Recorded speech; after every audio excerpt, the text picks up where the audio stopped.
The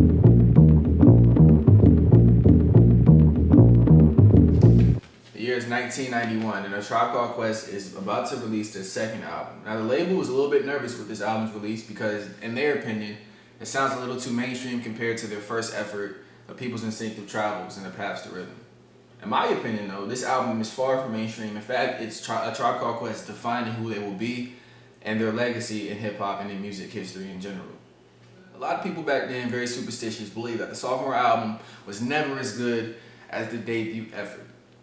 And this is applicable in a lot of cases. I'm not going to name names, but most artists from pretty much any era kind of peak at the first album because Dr. Dre said one time, like, your whole story is in one album. I believe it was Dr. Dre. Your whole life story is in one album. And then a year later, I gotta tell you a whole nother story. I don't have that much life. I haven't lived that much in between. Well, A Tribe Called Quest just completely like debunks that myth with the second album. It's entitled The Lowland Theory. It came out in 1991. At the time of its release, the record label was a little bit nervous about, I guess, the reception it might receive because it sounded a bit more mainstream in their opinion. However, in my opinion, it just sounds like a refined and more mature version of what the last album was. So the album starts off with a very funky groove. It's contagious. Like, it just makes your head nod immediately. Like, you have no say in the matter. Your head's gonna nod. Doom doom doom doom doom doom doom doom doom doom doom doom doom doom. Back in the days when I was a teenager, before I had status and before I had a pager, you could find the abstract listening to hip hop. My pops used to say it reminded him of bebop. I said, "Well, Daddy, don't you know that things go in cycles? Wait, Bobby Brown is just amping like Michael." That's what he's saying, man. Everything comes in cycle because a lot of this and a lot of hip hop in general is recycled material, not stolen material. Recycled, it's repurposed. A lot of samples are from hits and even, from obscure songs back in the 70s, 60s. A lot of jazz, a lot of funk, a lot of soul being sampled in hip hop. Phife Dawg he appeared on the last album in spurts, but Phife Dawg comes here and he's not playing this time. Microphone check 1 2. What is this? Everybody knows that. And if you don't know it and you don't know hip hop, get out of here, go read, go study, go watch YouTube clips and come back to me. But Phife Dawg, he makes himself known on this. Like, it's obvious that this dude is not playing around this time. So there's a lot of quotables on this album. There's a lot of tracks that are legendary in this album. And this album, like, is mixed well. Like, it's not, it sounds like it's from a different era as it is, but it doesn't sound like a subpar effort. It sounds like at the time, like, they layered it beyond its years where it hasn't aged as badly as a lot of albums from that the era has. In fact, like, none of these songs sound old, they just sound different. I gotta skip a few tracks because Scenario is an all-time song. Like, people from all ages, ethnicities, backgrounds, they all know that song. Like, Busta Rhymes it just goes off. Like, just everybody that features on that song goes off. We got the jazz. Like, come on, man.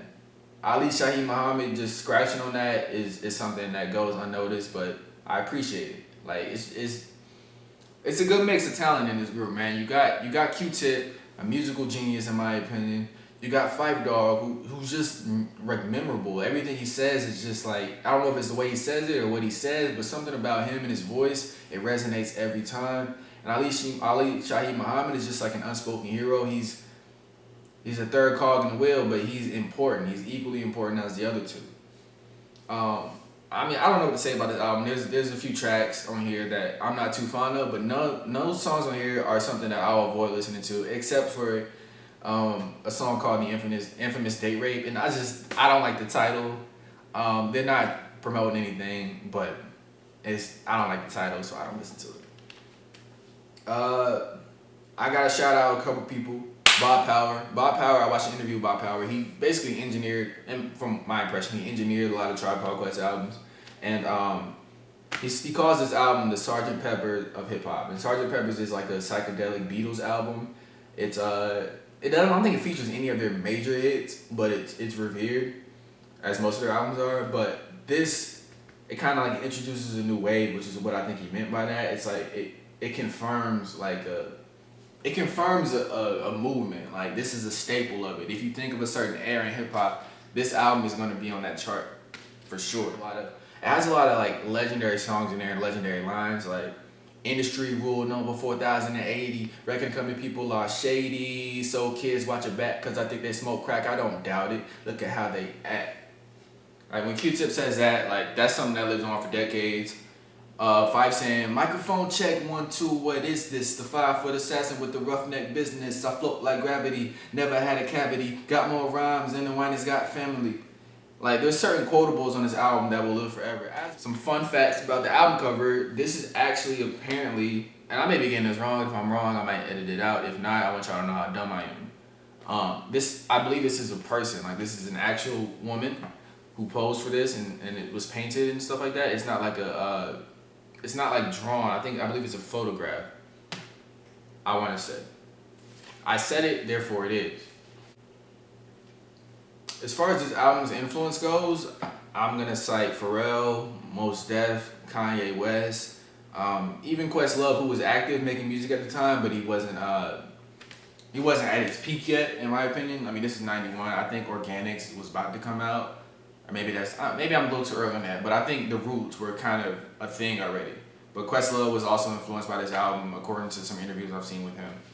And it's just, this album is just, it's hip-hop royalty. Like, it's untouched, it belongs behind a glass display case in some museum somewhere and shall never be dusted. It should just sit as is and be untouched forever. So when a time capsule is open 1,000 years from now, people know that this was it. This was as good as you can get in 1991, and this legacy, the legacy of this album shall live on forever. The legacy of Phife Dawg shall live on forever, and the Low End Theory is a certified classic. Like, I don't know what else there is to say about it. Chill. Cause I'm leaving. Let me tell you. I'm leaving. Let me tell you. I'm leaving.